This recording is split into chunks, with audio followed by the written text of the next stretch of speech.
Si vous avez déjà observé attentivement une voiture moderne, vous avez probablement remarqué une petite structure en forme d'aileron sur le toit. Il s'agit de l'antenne dite aileron de requin, une caractéristique très répandue sur les véhicules actuels. Contrairement aux longues antennes métalliques saillantes d'autrefois, ce design est plus compact, aérodynamique et esthétique. Mais à quoi sert-elle vraiment? Et pourquoi les constructeurs ont-ils opté pour ce style? L'antenne aileron de requin représente une évolution des antennes traditionnelles. Son design améliore non seulement l'esthétique du véhicule, mais aussi son aérodynamisme et sa fonctionnalité. Auparavant, des antennes métalliques extensibles étaient utilisées pour capter les signaux radio, mais elles étaient fragiles, vulnérables aux interférences, voire au vol. Pour remédier à ce problème, les constructeurs ont commencé à utiliser des antennes fixes plus courtes. Cependant, avec l'avènement des nouvelles technologies et des systèmes de communication embarqués, une conception plus polyvalente s'est imposée. L'aileron de requin ne se contente pas de capter les signaux radio. Il peut intégrer plusieurs antennes dans un seul module compact. GPS, radio satellite, connectivité cellulaire, système d'aide à la conduite, Wi-Fi et même entrée sans clé. Cette intégration réduit le nombre de composants externes, ce qui améliore non seulement l'esthétique, mais aussi les performances et l'efficacité du véhicule. L'un de ses principaux avantages est l'aérodynamisme. Les anciennes antennes créaient une résistance au vent, généraient du bruit à haute vitesse et affectaient légèrement la consommation de carburant. La conception profilée de l'aileron réduit cette résistance, favorisant ainsi une meilleure circulation de l'air sur le véhicule. Bien que cela puisse paraître un détail, chaque amélioration compte pour les constructeurs. Un autre aspect important est sa durabilité.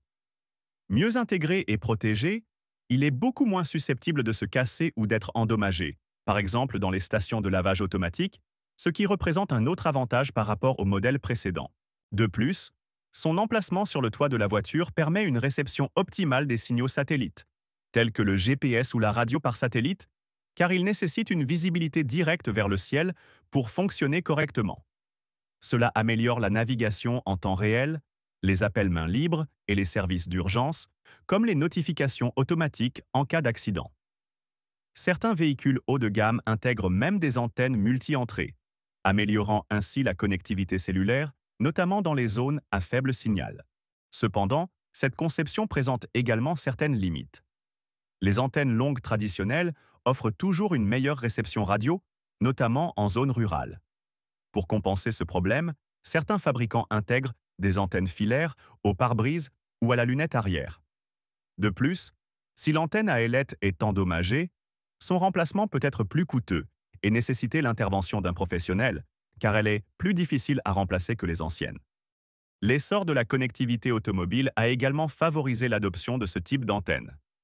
Aujourd'hui, de nombreux véhicules communiquent avec les réseaux cellulaires pour fournir des mises à jour logicielles, des diagnostics à distance, des informations sur la circulation en temps réel et même des commandes via une application, comme le démarrage ou le déverrouillage depuis un téléphone. L'antenne à ailette regroupe le matériel nécessaire à toutes ces fonctions dans un seul boîtier bien positionné. À mesure que l'industrie automobile progresse, nous verrons probablement apparaître des versions plus sophistiquées de ces antennes, compatibles avec la 5G et les technologies de communication intervéhicule essentielles au système de conduite autonome. De nouveaux emplacements sont même à l'étude, comme leur intégration directe dans le becquet arrière ou le toit, tout en conservant un design élégant et fonctionnel. En bref, la prochaine fois que vous verrez une antenne en aileron de requin sur une voiture, rappelez-vous qu'il ne s'agit pas seulement d'un accessoire tendance.